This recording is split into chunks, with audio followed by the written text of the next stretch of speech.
khalaqakum min nafsin wahidah wa khalaqa minha zawjaha wa batha minhuma rijalan katsiran wa nisaa wattaqullaha alladzi tasaaluna bihi wal arham innallaha kana 'alaikum raqiba. Puji syukur kehadirat Allah dengan mengucapkan alhamdulillahirabbil, bersalawat kepada Nabi dengan mengucapkan Allahumma salli ala Muhammad wa ala ali Muhammad fil alamin innaka Hamidum Majid.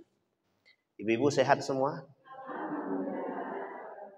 Mudah-mudahan istiqamah, husnul khatimah. Amin.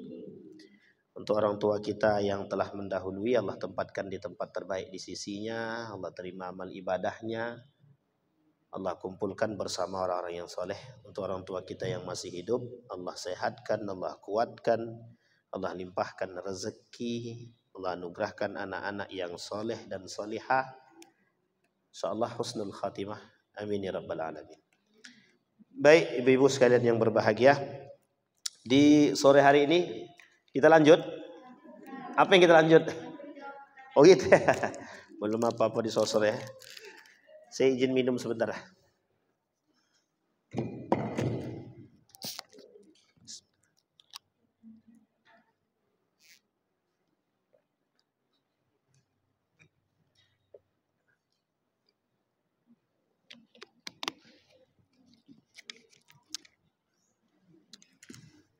Baik.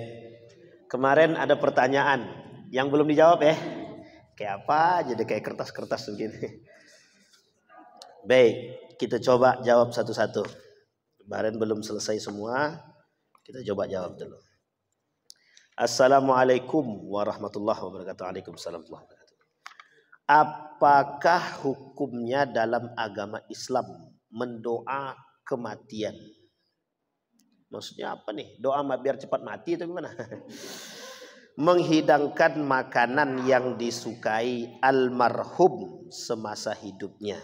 Menghidangkan makanan yang disukai almarhum semasa hidupnya. Mantap. Ini pertanyaannya. Ini pertanyaan ngecoh namanya.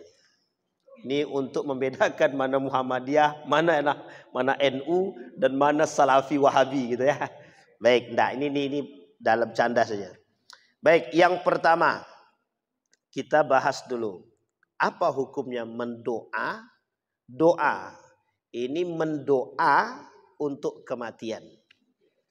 Orang mati, kemudian ibu doakan, ya terserah. Bolehkah? Sangat baik, baik sekali. Mendoakan orang mati itu baik sangat. Ya Allah, semoga fulan ibn fulan engkau terima amal ibadahnya.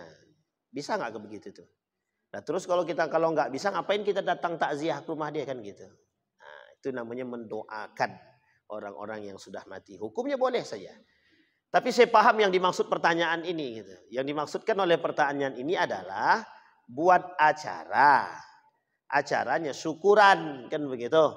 Nah baik ibu-ibu perlu dipahami dalam hal seperti ini ada dua hal yang harus kita pahami. Yang pertama ada namanya hukum, yang kedua ada namanya tradisi. Oke, pahamin dulu tuh dua ini. Sehingga memahaminya kalau tidak dengan dua ini maka tidak bisa. Maka akan menghasilkan kesimpulan yang cukup ekstrim. Meskipun tidak salah tapi ekstrim. Oke, baik. Sekarang pertanyaannya, apa hukum mendoakan orang yang mati? Baik sendiri maupun beramai-ramai. Itu tidak usah dipertanyakan. Jawabannya jelas. Maka itu disunnahkan mendoakan orang yang sudah mati. Terutama bagi seorang anak. Yang kedua, apa hukumnya mengundang orang untuk datang ke rumah mendoakan si mayit? Ini mengundang orang lain datang ke rumah untuk mendoakan si mayit. Tidak ada masalah, sunnah mendatangkan orang untuk mendoakan si mayit. Justru sebenarnya nggak perlu diundang, datang sendiri. Masa tetangga mati dia nggak datang-datang, nunggu diundang baru datang gitu ya. Baik. Yang ketiga, bagaimana hukumnya mengundang orang untuk datang ke rumah tapi kami kasih minuman. Baik ya, sudah dipahami? Minuman, bukan makanan, masih minuman. Di sini sudah terjadi perbedaan pendapat. Kalau cuma sekedar minuman dan tidak memberatkan ahlul bait, ya silahkan. Tidak ada masalah. Hukumnya mubah saja. Mubah itu boleh-boleh saja. Dengan catatan tidak memberatkan ahlul bait. Yang ketiga, yang keempat. Bagaimana kalau seandainya kami adakan makanan? Kami kasih makanan, kami kasih minuman. Niatnya adalah sedekah dari si mayit untuk orang-orang. Sampai di sini paham ya Ibu ya? Maka konteks di sini makin terjadi ikhtilaf. Ada yang membolehkan, ada yang tidak membolehkan. Yang tidak membolehkan maka masuk dalam ranah ibadah dan sesuatu yang tidak pernah dibenarkan. Alasan kedua adalah itu memberatkan ahlul bait. Alasan ketiga tidak pernah dibuat oleh Nabi. Salahkah orang yang ikut pemahaman seperti ini oleh mazhab Imam Ahmad bin Hambal dan Ibnu Taimiyah sebagian? Tidak salah.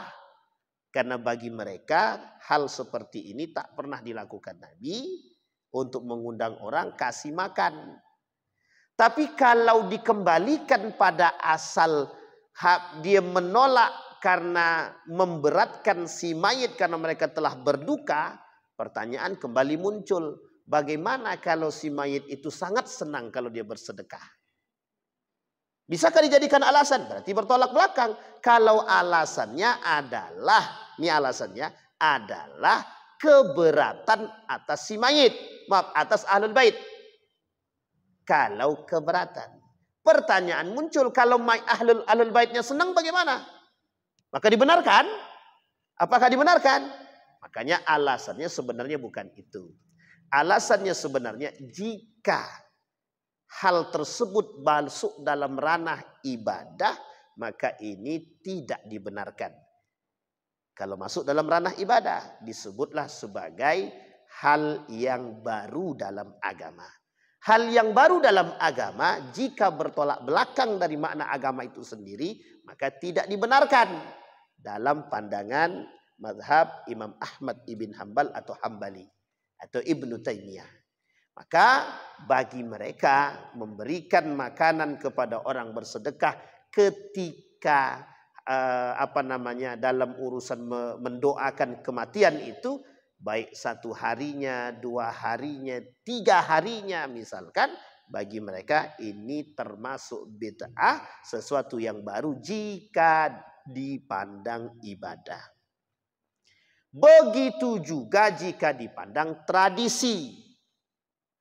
Sampai di sini paham ya? Karena tidak pernah dilakukan pada masa baginda Nabi Muhammad sallallahu alaihi wasallam. Alasan seperti ini jika dipegang oleh orang-orang yang bijaksana maka tidak dipersoalkan. Ibu mau datang silakan, enggak datang enggak apa-apa. Cukup datang ke rumah, sampaikan salam, doakan, selesai, habis itu pulang enggak ikut makan-makan, enggak apa-apa, enggak ada masalah. Ini solusi bagi mereka yang tidak mau datang. Tapi jangan sampai enggak datang, enggak enak. Justru dengan menjaga perasaan dan perdamaian itu lebih baik. Yang kedua, ada yang membolehkan, ada.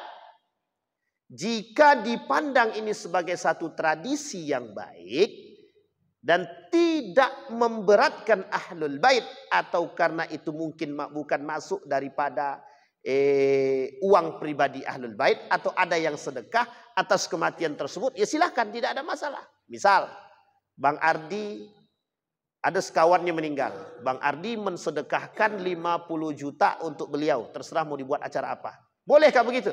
Boleh, tidak ada masalah, silahkan, mubah. Sampai di sini paham? Bisa dipahami, Bib? Tidak ada masalah, boleh banget itu, sangat boleh sekali. Bersedekah atas nama si mayit, bolehkah kita bersedekah atas nama orang-orang yang meninggal? Saya punya bapak, saya bersedekah atas nama bapak saya, boleh kan? Sangat boleh sekali. Mengalir ke pahala untuk beliau, insya Allah sampai ke beliau. Kebaikan seorang anak langsung. Tapi doanya kita mendoakan orang mati itu tidak sampai. Jangan salah paham dulu. Kalau tak sampai ngapain kita doakan mereka dalam ketika sholat jenazah? Paham sampai sini? Artinya kita mendoakan orang mati itu sampai. Kecuali kita minta didoakan. Mayit tolong doakan aku nanti ya. Itu salah itu. Perbuatan salah. Baik. Poin keempat sudah. Sekarang orang yang membolehkan apa alasannya? Ada beberapa alasan. Satu diantaranya ada kebaikan. Yang kedua ada unsur sedekah. Yang ketiga ada doa terbaik bagi mereka. Nah sekarang yang perlu kita garis bawahi adalah 1, 2, 3, 7, berapa lagi? 7, 40, 100, 1000. Saya pribadi lebih cenderung pada yang itu. Tak menggunakannya. Sampai sini paham Ibu ya? Kalau 1 hari Ustaz kami buat, 2 hari kami buat, 3 hari kami buat, 7 hari kami buat. Yang penting untuk dipahami, jangan menentukan sepihak dan jika tidak ditentukan berdosa. Itu yang parah. Yang saya maksud adalah 1, 2, 3, 7 itu sebenarnya dalam pandangan keagamaan tidak ada dalil yang kuat hal tersebut. Dah, bisa dipahami ya? Tapi ini tradisi. Dalam tradisi itu tidak ada pemaksaan, tidak ada kewajiban. Sekarang saya tanya, tetangga kita meninggal orang tuanya, kita buat acara 1, 2, 3 makanan. Tiba-tiba tangga sebelah meninggal juga. Bedanya tetangga sebelah kita ini ternyata nggak kurang mampu, yang di sini mampu. Sekarang pertanyaan saya adalah, bagaimana perasaan tetangga yang kurang mampu ini? Tak dibuat salah, dibuat tak punya duit. Apa yang terjadi? Sekarang kita pahamin. Tidak ada hukum kewajiban sekalipun sunnah melakukan perbuatan tersebut. Tapi kalau orang mau takziah, silahkan. Tidak ada masalah. Boleh, silahkan. Tidak ada masalah. Tapi Ustadz, ada orang yang datang mengantarkan uang. Dan untuk sedekah atas nama yang mati. Kalau kami buat untuk hal tersebut, boleh nggak Ustadz? Boleh, silahkan. Tak ada masalah. Sampai sini paham Ibu-Ibu ya? Ini poin pentingnya dulu. Yang selanjutnya, yang diharamkan adalah mewajibkan, menganggap itu sunnah muakkadah yang harus dibuat. Hukumnya haram. Kalau kau tak buat 1, 2, 3, itu masalah itu. Dipandang masyarakat jelek kalian. Masyarakat mau pandang jelek berarti masyarakatnya yang belum berilmu. Mohon maaf. Orang yang mengerti, tidak dibuat pun tidak ada masalah. Jangan gara-gara tradisi kita merendahkan orang. Itu tidak baik. Sampai sini paham Ibu-Ibu ya? Si fulan tuh tidak buat padahal dia kaya. Hargai, hormati. Oh dia punya pegangan, kita punya pegangan. Dia punya kemampuan, kita punya kemampuan. Dia mungkin dia tak mau buat karena ada alasan lain. Itu lebih baik. Karena melaksanakan tersebut tidak wajib dan juga tidak disunnahkan. Sampai sini paham Ibu-Ibu? Tapi sekarang itu kan sudah menjadi tradisi. Tradisi boleh, tapi tetap tidak ada kewajiban. Justru yang haram itu yang mewajibkan. Pokoknya wajib yasinan Kamis malam Jumat haram. Yang mewajibkan yasinan Kamis malam Jumat haram. Tapi kalau baca yasin di malam Jumat atau di malam-malam yang lain, apa hukumnya? Sunnah. Dalam hadis Nabi apa sunnah, kata para ulama. Nabi bilang dalam hadisnya, baca surat Yasin di malam hari sunnah. Kata para ulama, kalau malam Jumat bagian daripada hari, malam-malam yang terdapat di hari-hari tersebut, maka dia sunnah. Tapi kami pilih Kamis malam Jumat, boleh, asal tidak mengkultuskan. Pokoknya tidak ada hari yang lebih baik bentuk baca Yasin selain daripada Kamis malam Jumat. Sektor. Jangan cepat-cepat begitu. Nanti orang salah paham. Sehingga ketika dia baca Yasin di malam Rabu, salah. Itu tidak benar. Makanya cara memahaminya adalah membacakan Yasin di malam Kamis, malam Jumat sunnah bagian daripada malam. Tapi mewajibkan Kamis malam Jumat, mengkultuskan Kamis malam Jumat, hukumnya haram. Sama dengan yang tadi. Orang yang tak mampu melakukan 1, 2, 3 sampai berapapun, yang tak sanggup tak usah buat. Jangan menyakiti, jangan memberatkan. Bersedekah sunnah, tapi kalau kita salah dalam memaknai, jadi haram, dosa. Sampai sini paham? Bisa dipahami Ibu ya? Jadi maksud sederhananya apa Pak Ustadz? Maksud sederhananya mendoakan orang kematian itu boleh saja, bahkan disunnahkan. Dengan cara seperti apapun asalkan caranya baik, boleh. Kami datang ke kuburannya, kami doakan, silahkan. Kami takziah ke rumah duka Pak Ustadz, silahkan, tidak ada masalah. Kami takziahnya hari ini, pagi tadi ada orang, nanti setengah siang ada orang. Haruskah di malam hari? Tak harus. Malam pertama, malam kedua, malam ketiga, itu tradisi saja. Ibu mau takziahnya siang hari, kita buat siang hari, silahkan. Ngapa harus malam? Tidak harus malam. Tapi kan kita mau ngambil kemuliaan malamnya Ustaz. Dan harus baca Yasin Ustaz. Tidak harus baca Yasin. Tidak harus baca Yasin. Bisa dipahami Ibu ya? Ya tidak harus Yasin, memang tidak harus Yasin. Malam ini kami baca Yasin Ustaz, besok kami baca Yasin, besok malam ini kami ceramah, boleh silahkan. Yang penting jangan mengkultuskan dan jangan mewajibkan. Tradisi yang baik bisa mendatangkan ibadah, bisa. Bisa sangat. Jika dalamnya diisi dengan kebaikan.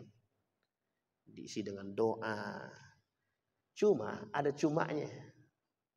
Dalam bacaan-bacaan doa tersebut, misalkan ada ila arwahi Muhammad, ila arwahi si fulan, ila arwahi fulan ibn fulan gitu ya.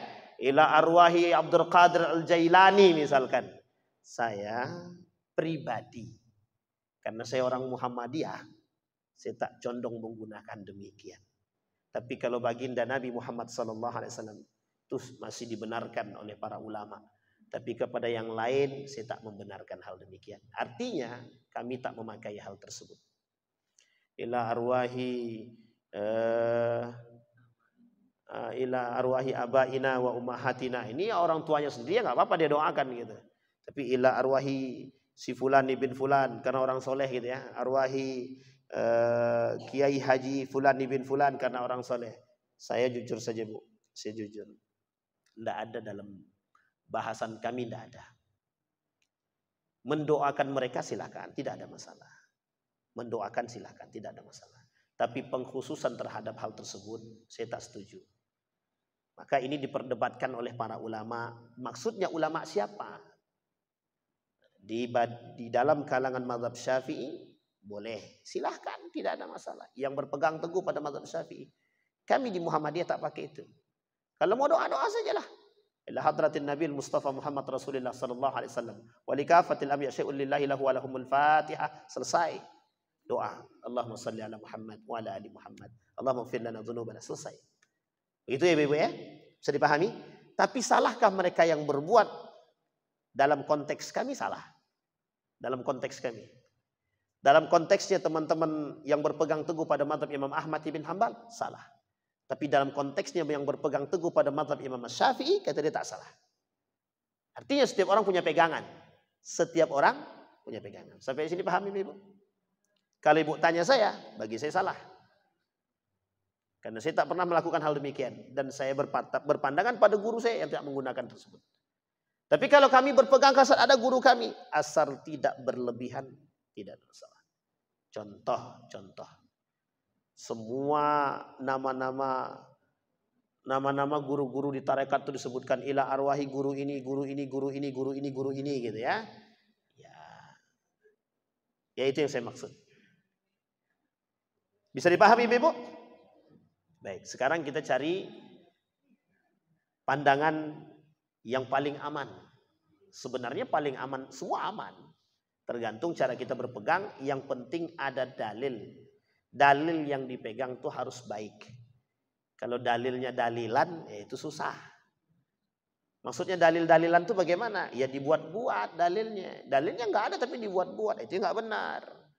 Bisa dipahami ya, ibu-ibu ya? Itu nggak benar. Baik. Nah, sekarang menghidangkan makanan yang disukai almarhum semasa hidupnya. Emang kenapa emang? Dia sukanya kopi tawar, dihidangkanlah kopi tawar. Asal tidak niat untuk mencari kesedihan di balik hal tersebut, tak ada masalah. Cuma kalau niatnya mencari kesedihan itu salah itu. Kata Nabi, la'anallah zawaratul kubur. Allah melaknat wanita-wanita yang pergi ke kuburan. Itu perempuan-perempuan yang ke kuburan itu dilaknat sama Allah. La'anallah zawaratul kubur. Perempuan-perempuan yang pergi ke kuburan dilaknat oleh Allah. Sekarang saya tanya, siapa ibu-ibu yang tidak pernah pergi ke kuburan, angkat tangan. Pergi semua. Jadi terlaknat semua itu. Jadi yang dimaksud Nabi dalam hadis ini, nanti kita kaitkan dengan kopi tadi, yang kita kaitkan dengan makanan tadi. Yang dimaksud oleh Nabi di situ, orang perempuan yang datang ke kuburan tapi meratapi berlebihan. Sampai terguling-guling dia, terjungkang-jungkang dia, menangis-nangis. Abang, kenapa kau tinggalkan aku? Kenapa abang tinggalkan aku tanpa duit? Misalkan. Itu tidak boleh. Yang dilarang oleh Nabi yang itu. La'anallah zawarat al-kubur. Nabi melarang perempuan-perempuan yang datang ke kuburan yang meratapi. Maksudnya apa? Kata Nabi, kelak di akhir zaman akan ada satu kaum yang kaum tersebut meratapi kematian siapapun dengan berlebihan. Contoh, ibu tidak makan berhari-hari, ditinggal mati suaminya. Sudah 3 hari dia tak makan, tak ada selera. Itu namanya menyiksa diri. Itu nggak benar. Tidak dibenarkan. Dalam agama nggak dibenarin. Menyiksa diri atas kematian suami, maka hukumnya dosa. Apa hukumnya? Tapi aku bersedih, Pak Ustadz. Berarti dia lebih sedih. Dia telah melawan Allah. Kenapa begitu? Allah kata jangan bersedih. Kata Nabi, wala tajza. Jangan kalian bersedih berlebihan. Karena nggak benar. Nggak boleh. Nah, jika menyediakan kopi, makanan kesukaan yang si mayit tadi dengan tujuan mendatangkan kesedihan, tak boleh. Tapi tidak mungkin pula kami ketawa-ketawa kan Ustaz, dia mati kami ketawa gitu. Ya, ini bukan hukum, tapi etika. Pakailah etika itu sendiri. Tapi hukumnya bagaimana Ustaz? Ini hari ini dia mati, besok kami main musik Ustaz. Itu nggak punya hati namanya. Berarti dia bahagia dengan kematian suaminya gitu. Alhamdulillah suami aku mati Ustaz, tinggalnya warisan yang banyak. Kan senang hati kami gitu. Bisa aku nikah lagi gitu. Baik. Secara hukum tidak ada masalah. Secara hukum boleh menyediakan makanan yang disukai oleh almarhum, nggak ada masalah. Meskipun masih ada rasa sedih, tapi jangan berlebihan. Yang dimaksud oleh agama itu israf, berlebihan. Termasuk mewajibkan melakukan malam pertama, malam kedua, malam ketiga. Itu israf dalam agama, itu tak boleh juga. Agama tak pernah mewajibkan. Tapi kalau kita datang tiba-tiba mewajibkan, maka hukumnya haram. Sampai sini pahami Ibu ya. Berarti yang sudah bisa dipahami ya, di mana letak keharaman ini bisa dipahami. Baik. Tapi itu kan bid'ah Pak Ustaz. Jika dipandang ibadah bid'ah, tapi jika dipandang dia tradisi bisa mendatangkan kebaikan. Oke? Tradisi itu tak semuanya. Tradisi yang bertolak belakang dari agama dan syariat, maka hukumnya haram. Tapi tradisi yang bisa dikombinasikan dengan agama, melahirkan nilai-nilai kebaikan, maka tidak dipersoalkan. Boleh bisa dipahami Ibu ya? Baik. Dah habis waktu kita dah? Oh belum. Tenang. Dalam kehidupan sehari-hari kita berbagai macam ujian. Sudah salah satunya melalui anak. Bagaimana supaya kita ikhlas terhadap ujian tersebut. Misalnya anak-anak di fase remaja berbagai tingkahnya Ustaz. Apakah ada kiat-kiat doa-doa khusus? Pertanyaan ini agak sedikit kita kerucutin. Kalau dia banyak tingkah dalam yang buruk-buruk. Kalau yang baik-baik apa salahnya? Ustaz banyak kali tingkah anakku ini. Minta Al-Quran lah dia, menghafal Quran lah dia. Masa itu salah? Itu kalau sempat kayak gitu orang tuanya yang salah. Baik. Bagaimana kalau supaya kita ikhlas terhadap ujian ini? Ujian apa dulu? Baik apa buruk? Kalau ujian baik mesti banyak yang ikhlas. Kalau ujian buruk itu banyak yang susah ikhlasnya. Anak kami narkoba Pak Ustaz. Bagaimana caranya? Ya direhab. Kalau nggak mau direhab, masukkan penjara. Kalau masuk penjara dia makin jadi Pak Ustaz. Masukkan rehabilitas. Masih jadi Ustaz. Masukkan dia ke pesantren. Selesai urusan itu. Nggak usah ditengok-tengok. Kami pula yang sedih Pak Ustaz. Orang tuanya nggak kuat. Selesai. Maka orang tuanya yang menghancurkan anaknya.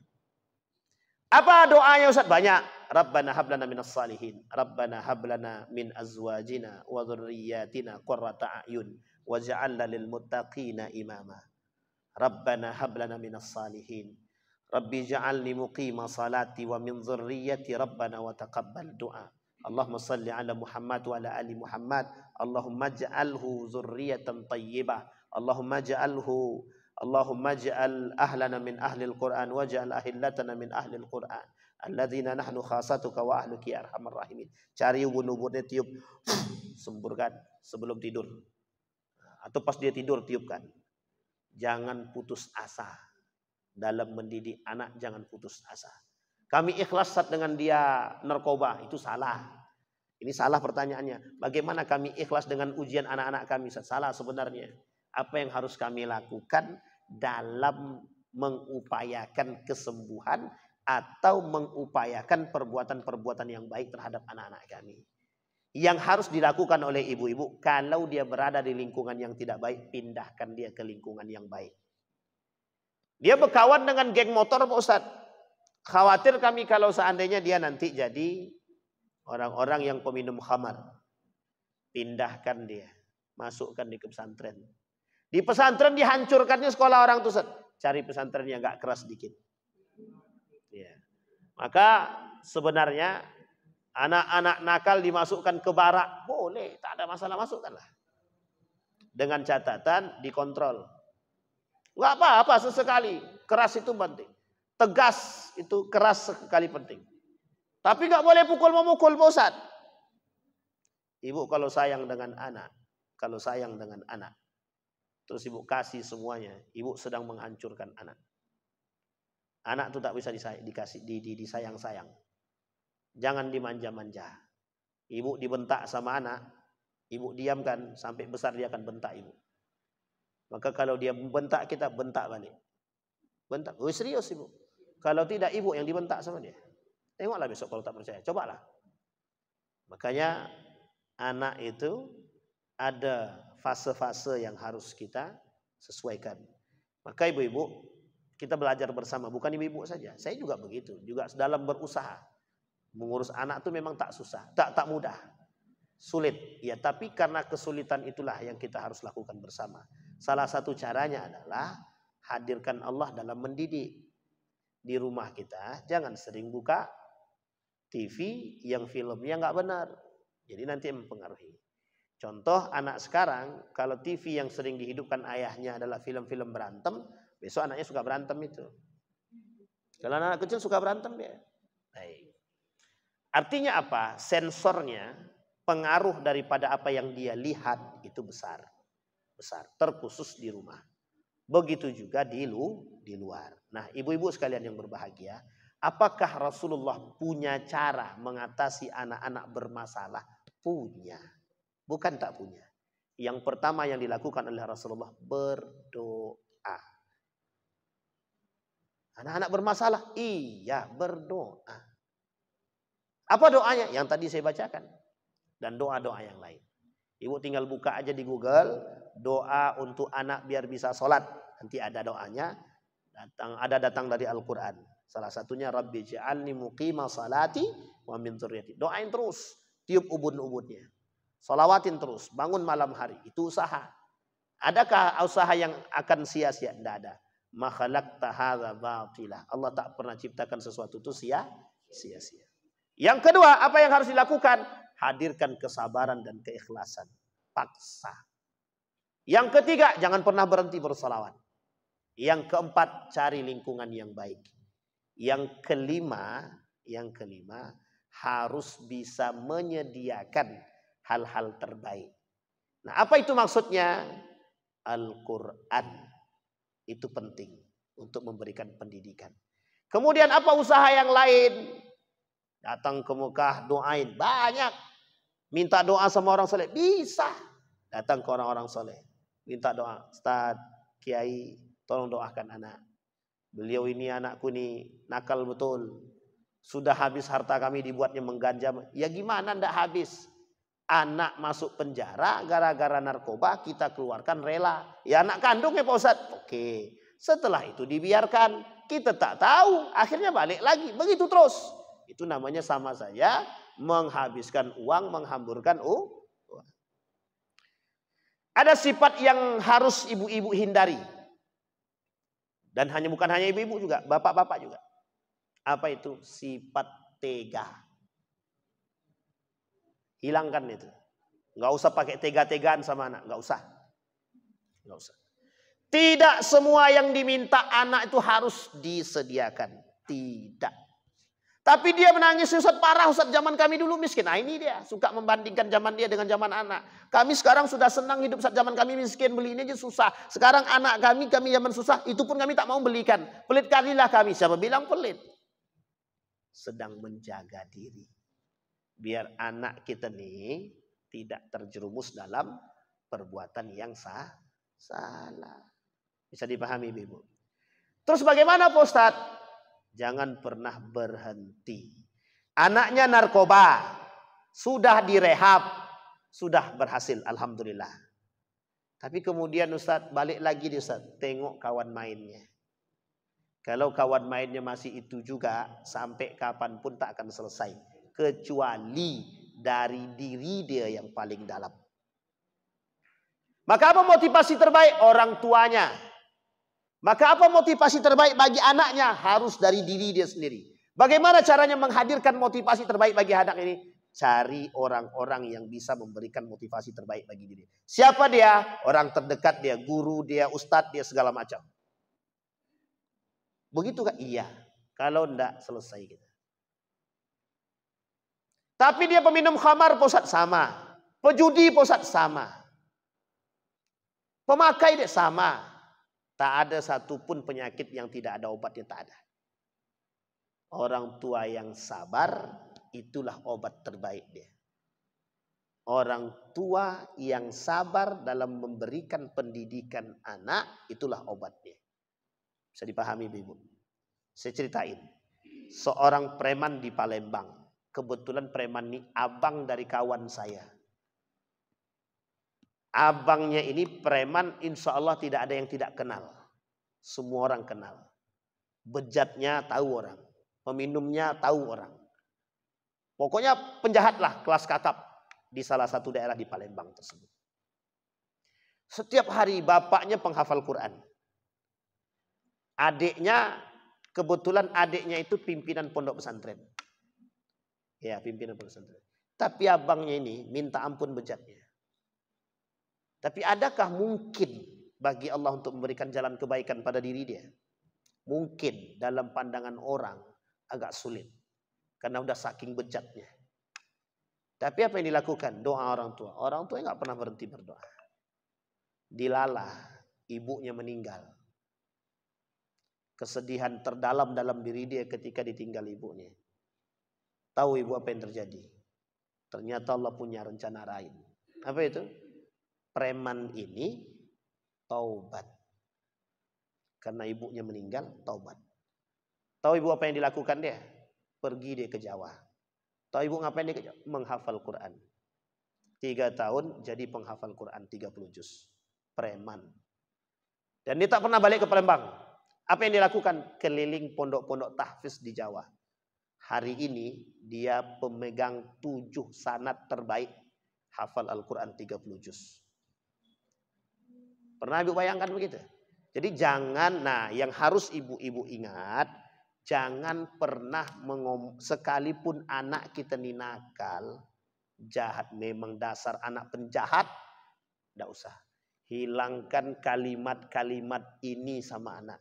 Kau ini anak bobal betul otakmu, sampai kapanpun dia akan tetap bebal otaknya.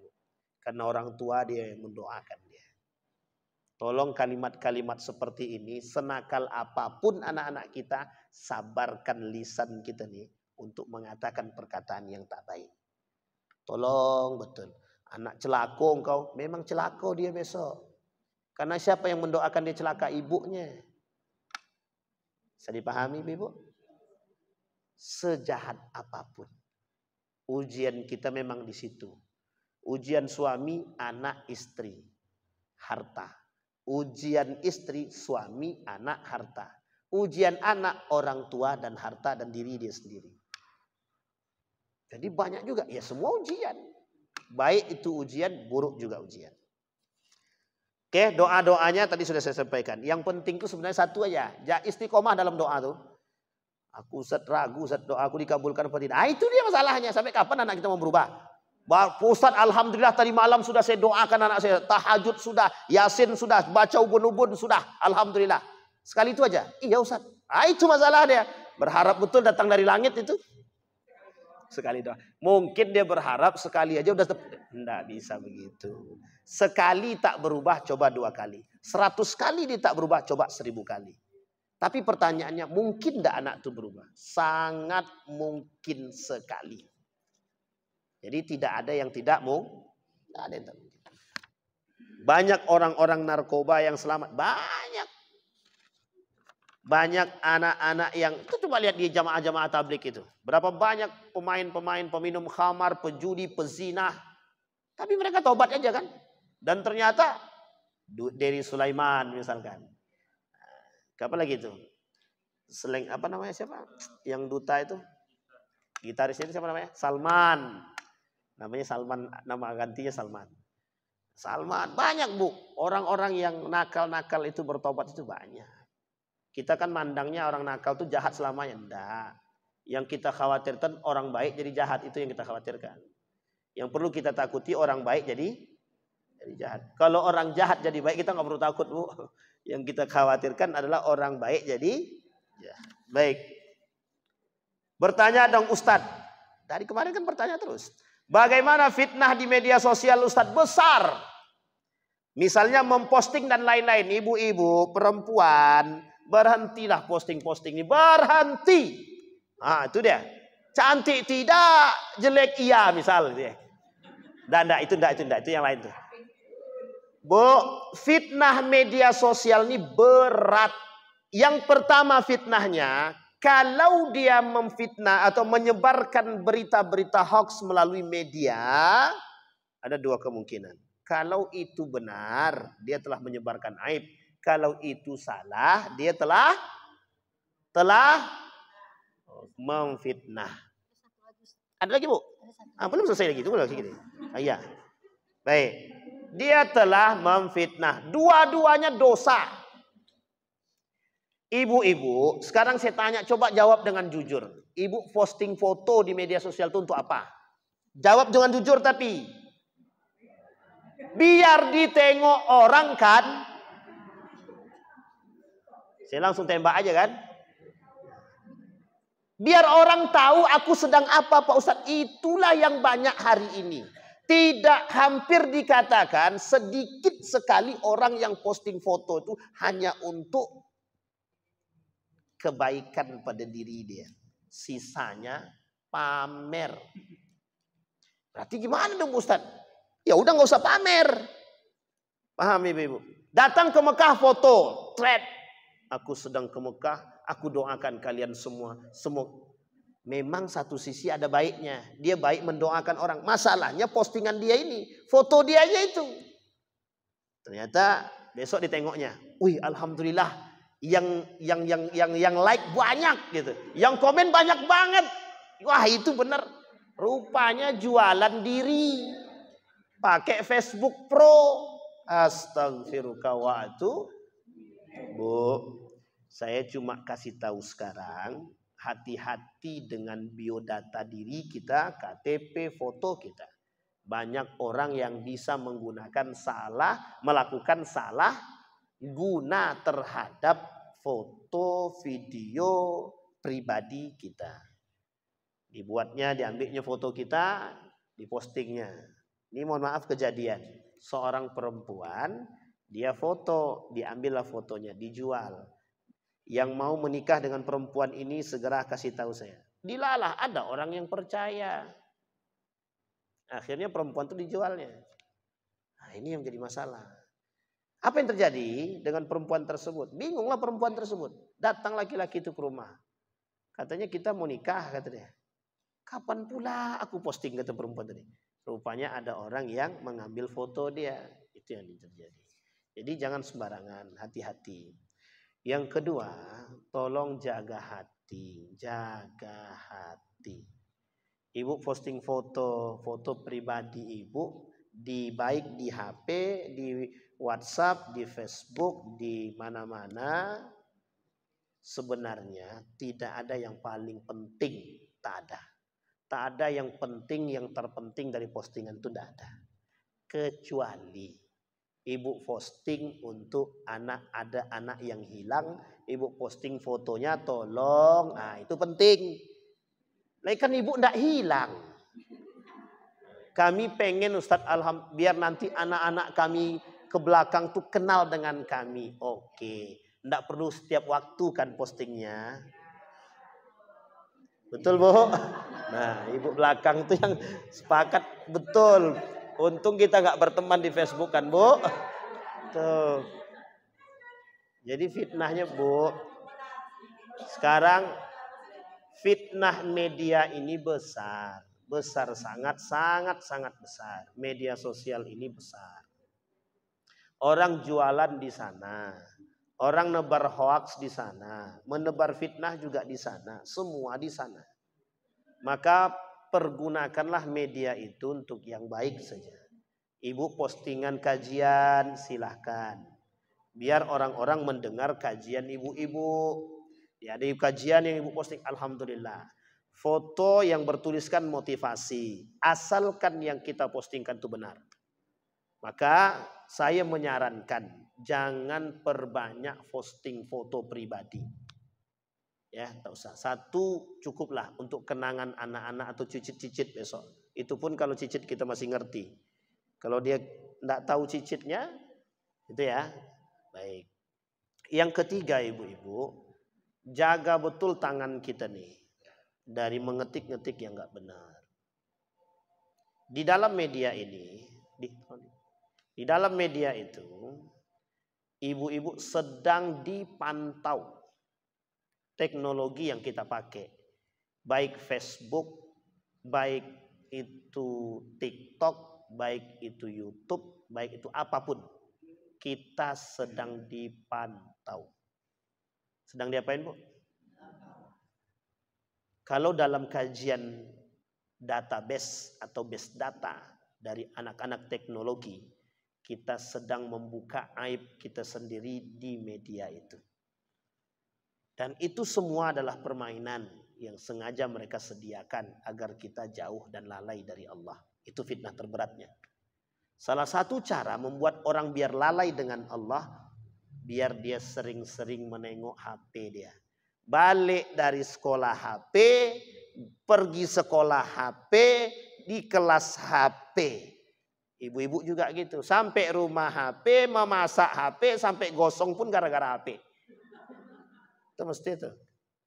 Tak jadi cuci baju gara-gara HP. Berkelahi sama laki gara-gara HP.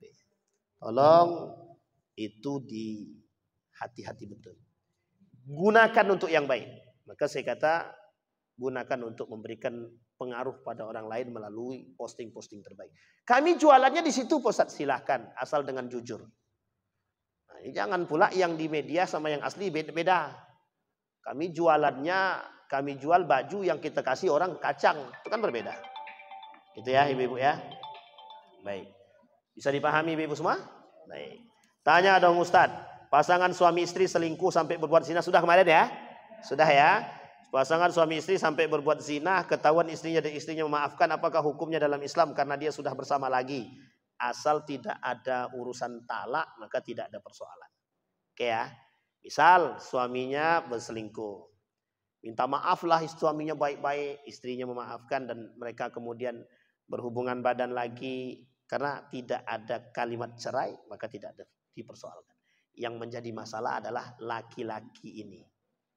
Dia bermasalah dengan wanita yang dia zinahi.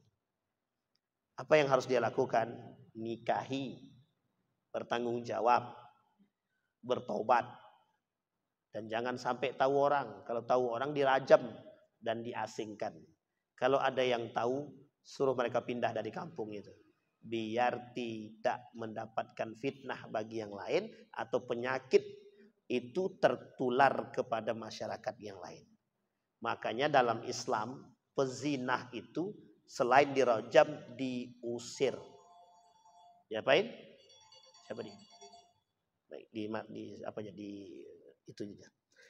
Bagaimana hutang piutang? Sudah juga ya. Emas, hutang emas bayar dengan emas sekalipun berbeda harganya. 5 emas bayar 5 emas. Jangan enaknya doang mau make punya orang. Ustadz, kami pinjam 5 emas. Harga 5 emas 2 tahun yang lalu harganya 4 juta. Harga sekarang 25 juta. Lu kan jauh Ustaz. Lu salah siapa yang minjam emas? Makanya kalau nggak mau pinjam duit. Mau besok harga sekian nggak ada masalah. Tapi kalau emas pinjam wajib emas. Perak pinjam balik perak. Beras pinjam balik beras. Oke? Bisa dipahami Bu? Tidak ada nego-nego ya. Jangan nego-nego. Nego pula. Kalau gimana kalau kami? Kalau mau nego sama yang berhutang silahkan. Bang, kemarin kan emas yang kami jual harganya cuma 20 juta bang. Sekarang tadi saya tengok udah 30 juta bang. 5 emas tuh bang. Boleh enggak kalau kami minta keringanan. Kami balikkan 20 juta aja. Kata yang dihutangi. Enggak apa-apa balikkanlah. Selamat ibu dunia akhirat tuh. Janganlah tahun depan lagi aja balikkan. Kenapa gitu bang? Biar 30 juta. Itu menyiksa namanya itu. Sampai sini paham ibu-ibu. Kalau tidak penting betul tak usah berhutang. Apalagi berhutang cuma untuk beli lipstik. Usah. Berhutang untuk gaya-gayakan itu makruh. Berhutang untuk gaya-gaya makruh. Bahkan ada yang mengatakan haram. Kapan orang baru berhutang itu baru dibolehkan? Berhutang untuk memenuhi kebutuhan yang darurat. Baik, Ustadz, bolehkah kita berdoa sebelum mengucapkan salam ke kiri dan ke kanan setelah sholat? Maksudnya gimana? Assalamualaikum warahmatullahi wabarakatuh. Assalamualaikum warahmatullahi wabarakatuh. Terus kita berdoa. Atau pas lagi sujud. Oh iya, itu memang disunahkannya begitu. Jadi Bu, nanti dalam sujud terakhir itu sunnah diperpanjangkan. Untuk menambah doa. Ya Allah, bagaimana kalau anakku tak lulus nanti ya Allah. Tolong luluskan. Tapi dalam hati aja. Tak usah disebutkan. Kalau disebutkan batal sholat. Karena mengucapkan pakai bahasa Indonesia. Maka dalam hati saja. Bolehkah kita berdoa dalam hati ketika sujud terakhir? Boleh. Silahkan. Sunnah. Makanya dilamakan. Kenapa Nabi lamakan sujud itu? Agar orang-orang yang ingin bermunajat silahkan. Pakai bahasa apa Ustaz? Indonesia boleh dalam hati. Jangan diucapkan, kalau diucapkan batal sholat kita. Menggunakan bahasa Indonesia. Yang kedua ketika ibu tahiyat akhir. Tahiyat akhir sebelum sampai pada kalimat terakhir, di situ ada doa. Apa doanya? Apa doanya? Ya Allah, jauhkan kami dari fitnah dunia, fitnah Masihid Dajjal. Dan jauhkan kami dari azab api neraka Jahannam. Itu ada di tahiyat akhir. Dan itu sunnah untuk diikuti. Bisa dipahami Ibu? Baik. Nah kalau setelah sholat bagaimana kalau kami doa? Silahkan, tidak ada masalah. Baik. Sekarang ada pertanyaan. Bolehkah kami Pak Ustadz memberikan zakat kami kepada orang yang berhutang kepada kami? Misal dia berhutang kepada saya. Saya bayar, saya kasih dia zakat saya, kemudian dia bayar hutang dia ke saya. Bolehkah begitu? Baik, sekarang kita lihat dulu. Apakah orang yang berhutang ini tidak mampu masuk dalam kategori asnaf? Kalau masuk dalam kategori asnaf, boleh. Hanya saja yang tidak dibenarkan itu adalah dipotong di awal.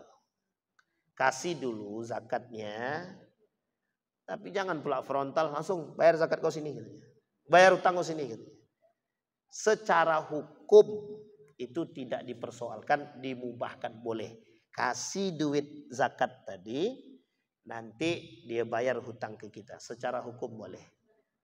Secara hukum ya, secara hukum. Orang yang menerima zakat harus masuk dalam kategori yang boleh menerima zakat.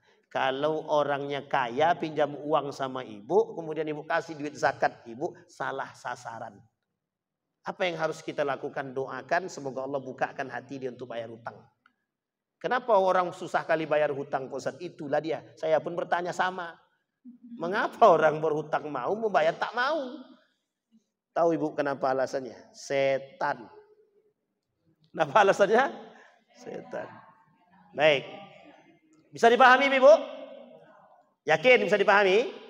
Aman kan? Punya banyak hutang? Kalau yang punya banyak hutang segera selesaikan sebelum mati. Ada pertanyaan lain silahkan. Cukup ya? Sudah jam 6. Oh belum ya? Jam 6. Ada pertanyaan lagi silahkan. Ibu-ibu malu bertanya? Insyaallah tidak susah. Ya, jadi boleh-boleh saja kita membayar zakat kepada orang yang berhutang kepada kita, asalkan orang yang kita zakati ini masuk dalam kategori asnaf atau 8 asnaf yang berhak menerima. Kenapa Bu?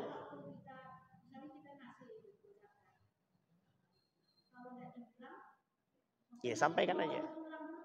Ini duit zakat saya. Jangan lupa ya bayar hutang ya gitu. Secara hukum sebenarnya tak ada masalah. Karena ibu mengingatkan orang. Tapi secara etik agak kurang sedikit. Cuma memang kadang-kadang orang berhutang ini memang perlu dikasih etika yang baik, yang benar juga gitu. Karena dia tak bayar hutang itu kan nggak punya etika juga itu sebenarnya. Banyak orang punya banyak duit tapi nggak mau bayar hutang. Itu saya salut juga itu. Tapi tidak ada masalah itu. Secara hukum tak ada masalah. Secara etik agak kurang sedikit. Tapi kalau memang itu menjadi sebenarnya sederhana saja. Sampaikan ke orang yang masuk, ini zakat saya. Kemudian dia kembalikan segala bentuk hutang. Yang tagih hanya hutangnya, tagih dengan cara yang baik. Nah, ini kan sudah ada uang ya. Mohon hutangnya dibayar. Atau bangun kesepakatan sebelumnya. Nanti saya kasih kamu zakat, nanti kamu bayar hutang ya. Kalau orang itu tak mampu.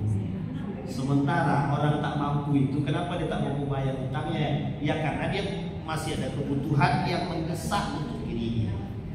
Nah kalau kita kasih dia zakat, kemudian kita ambil uangnya, kira-kira tertutup nggak kebutuhannya? Kalau saya menyarankan, kita saja kasih zakat ke dia. Kemudian kita minta ulang lagi hutangnya kan? Sebaiknya kita ikhlaskan aja. Tapi utangnya banyak Ustaz, 5 juta misalkan. Nah sekarang pertanyaannya zakat ibu berapa besar? Kan zakat itu paling 200-300 ribu kan. Tapi kan paling tidak dia nyicil Ustaz. Ya terserah. Secara hukum tidak ada masalah.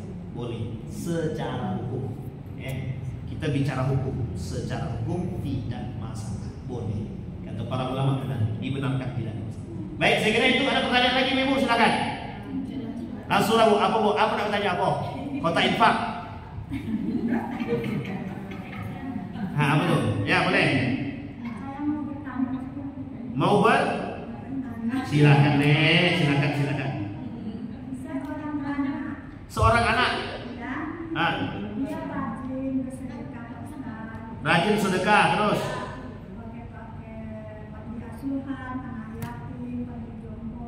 Oke. Anak durhaka. Oh iya. Dosa. dosa. Anak yang masih mampu dan dia menaruhkan orang tuanya di panti jompo berdosa, berdosa. Tapi kami tak ada yang bisa ngurus Pak Ustaz. Harus urus orang tua sendiri. Tapi kalau keinginannya sendiri Ustaz? Keinginan siapa? Orang tuanya Ustaz. Anaknya kalau punya akal sehat tahan. Kalau tak punya pula anak tu akal sehatnya, itu lain cerita. Orang tuanya taruh di panti jompo. Itu saya pun di hadapan, kalau sempat di hadapan saya setempeleng anak itu. Ini emosi belawan dibuatnya kan. Ibu-ibu perhatikan baik-baik. Seorang anak mengapa menaruh mamahnya ke panti jompo? Ada alasan? Ada. Cari tahu lah. Bisa jadi itu orang tuanya nggak punya perhatian sama dia. Jadi dia balas dendam. Artinya kedua-duanya salah kan? Itu dampak dari perbuatan orang tuanya kan? Yang kedua, kalau anak itu hanya karena kesibukan dia saja, dia tak mampu mengurus orang tuanya, dimasukkanlah orang tuanya ke panti jompo atau ke panti asuhan atau panti apalah pokoknya, panti sosial misalkan. Itu anaknya nggak benar secara etik, hukumnya dosa. Yang ketiga, Ustaz, tapi ini permintaan orang tua, kami sudah larang berkali-kali Ustaz. Tapi dia tetap mau ke sana, alasannya kalau dia di situ Ustaz banyak kawannya. Yang kedua, kalau dia di rumah dia sendirian Ustaz. Dia sendirian. Yang pertama, carikan dia kawan. Bukan berarti istri baru ya. Carikan dia kawan melalui misalkan ada orang yang jaga beliau. Cari misalkan mungkin bukan pembantu lah, tapi yang bisa menemani beliau. Cari.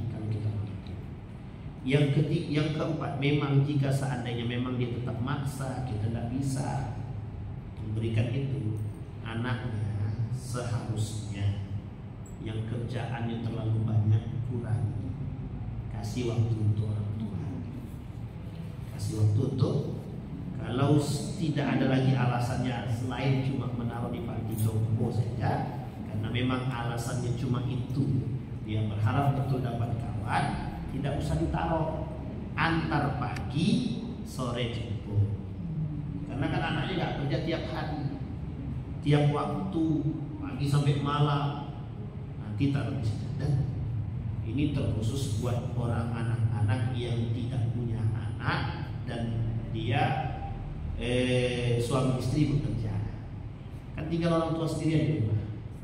Yang salah dari anak-anak itu banyak. Satu, membuat orang tuanya jadi pembantu. Yang kedua, disuruhnya orang tuanya ngurus anaknya, itu dosa besar. Yang ketiga, ditaruhnya panti jompo, itu dosanya. Tapi orang tua saya ini pikun Ustaz, kalau tinggal di rumah sendirian kasihan dia. Makanya kami taruhnya di panti jompo.